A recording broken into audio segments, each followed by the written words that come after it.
1933 में कोलकाता में एक ऐसा मर्डर हुआ था जिसे पूरी दुनिया के अखबारों ने अपने हेडलाइन में छापा था।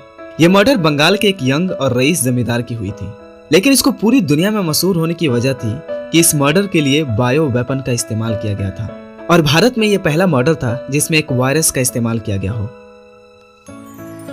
ये 2 वर्ल्ड वॉर्स के दरमियान का समय था और बायोलॉजिकल हथियारों से जुड़ी हर खबर कानों को चौकन्ना कर जाती थी, जिसके चलते दुनिया भर के लोग इस मर्डर पर रिसर्च करने पहुंचे थे। बायोलॉजिकल वेपन से हत्या का भारत में यह पहला मामला था।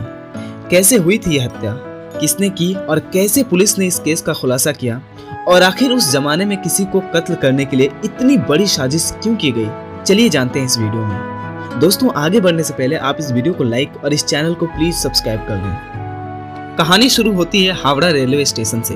तारीख थी 26 नवंबर 1933। झारखंड का एक जिला है पाकुर, जो उस जमाने में बंगाल प्रोविंस के अंडर आता था। यहाँ के जमींदार थे अमरेंद्र चंद पांडे। उस रोज अमरेंद्र अपने परिवार समेत कलकत्ता से पाकुर जा रहे थे। स्टेशन पर उनका परिवार भी मौजूद था। अमरेंद्र स्टेशन पर चहलकदमी कर रहे थे, तभी अचानक उन्हें अपने हाथ में कुछ चुभन जैसी महसूस हुई, मानो किसी मधुमक्खी ने काटा हो। शॉल लपेटे एक आदमी आगे से गुजर रहा था। अमरेंद्र को लगा कि उसी ने उन्हें कुछ चुभोया है, लेकिन जब तक वो आवाज लगाते आदमी नजरों से ओझल हो गया। उन्होंने अपने हाथ की तरफ देखा तो घाव का आकार पिन की नोक के बराबर था। ट्रेन रवाना होने में 5 मिनट का वक्त था। अमरेंद्र की बहन और कुछ लोगों ने कहा कि उन्हें अस्पताल ले जाना चाहिए।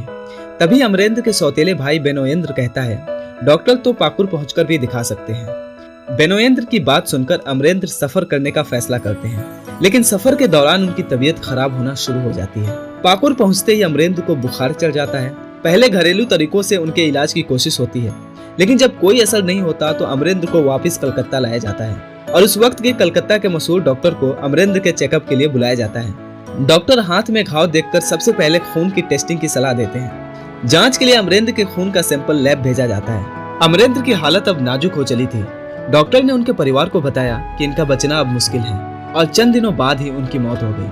अमरेंद्र की मौत से घर में मातम छा गया। उनका सौतेला भाई बेनोएंद्र भी आंसू बहा रहा था, लेकिन साथ ही दूसरी तैयारियों में भी लगा हुआ था। उसने जल्दी जल्दी अमरेंद्र का दाह संस्कार कराया और उनका डेथ सर्टिफिकेट हासिल कर लिया। इससे हुआ ये कि जमींदारी अब पूरी तरह उसके हाथ में आ चुकी थी। दोस्तों, ये कहानी यहीं खत्म हो जाती, लेकिन अमरेंद्र के खून का सैंपल अभी भी लैब में रखा हुआ था, जिसने उनके सौतेले भाई का सारा खेल बिगाड़ दिया। कुछ हफ्ते बाद इस खून की जांच की रिपोर्ट आई।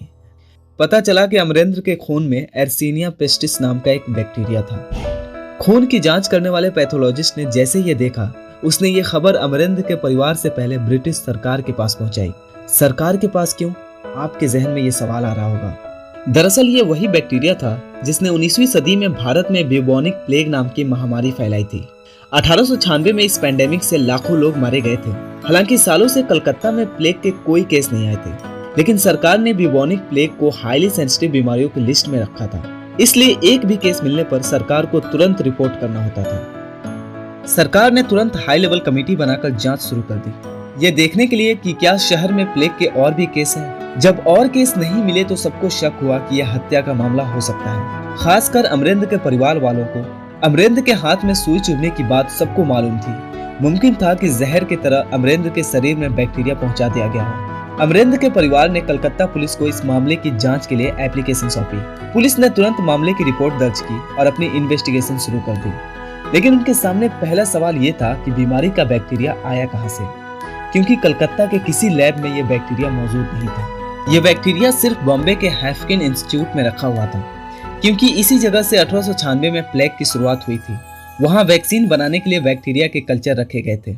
चूंकि ये बहुत ही खतरनाक बैक्टीरिया था, इसलिए सरकार ने हैफकिन इंस्टीट्यूट में टाइट सिक्योरिटी का इंतजाम किया हुआ था। पुलिस के पास इस पहेली का कोई हल नहीं था, इसलिए उन्होंने बेनोएंद्र पर नजर रखनी शुरू कर दी, क्योंकि अमरेंद्र के परिवार को उसी पर शक था और अमरेंद्र की मौत से सबसे बड़ा फायदा भी उसे ही हुआ था। पुलिस ने जैसे ही इस मामले में एफआईआर दर्ज की, बेनोएंद्र अपने घर से फरार हो गया। पुलिस ने उसे आसनसोल स्टेशन से पकड़ा जब वो बंगाल से बाहर भागने की कोशिश कर रहा था। पूछताछ में बेनोएंद्र ने कुछ भी बताने से इनकार कर दिया। तब पुलिस ने उसके साथियों पर नजर रखना शुरू किया। एक डॉक्टर था जिसका नाम था तारकनाथ, जो हमेशा बेनोएंद्र के साथ ही रहता था। पुलिस ने उसकी तहकीकात शुरू की। पुलिस ने पाया कि वो एक दूसरे डॉक्टर के यहाँ लैब असिस्टेंट का काम करता था। पुलिस ने उन डॉक्टर से पूछताछ की तो पता चला कि वो कुछ दिन पहले बॉम्बे गया था। पूरी कहानी इस तरह थी। इस पूरे साजिश की शुरुआत हुई थी कुछ साल पहले, जब अमरेंद्र 18 साल के हुए और उन्होंने बेनोएंद्र से जायदाद में हिस्सा मांगना शुरू किया। तभी से बेनोएंद्र अमरेंद्र को अपने रास्ते से हटाने के फिराक में था। वो चाहता था कि कोई ऐसा तरीका निकले जिससे हत्या का शक किसी को न हो। इस काम में उसकी मदद की तारकनाथ ने बेनोएंद्र को बॉम्बे के हाई सिक्योरिटी लैब से प्लेग का बैक्टीरिया लाकर दिया। बॉम्बे जाकर तारकनाथ ने हैफकिन इंस्टीट्यूट के 2 डॉक्टरों को अपने झांसे में फंसाया, उन्हें पैसे खिलाए, मौज मस्ती कराई। बदले में डॉक्टरों ने तारकनाथ को प्लेग वाले बैक्टीरिया की 2 शीशियां दे दी। तारकनाथ बैक्टीरिया लेकर वापस कलकत्ता आया और बेनोएंद्र को दे दी। बेनोएंद्र के पास अब हथियार आ चुका था। अब सवाल था कि अमरेंद्र की हत्या को अंजाम देगा कौन और कैसे। तारकनाथ ने एक और बार बेनोएंद्र की मदद की।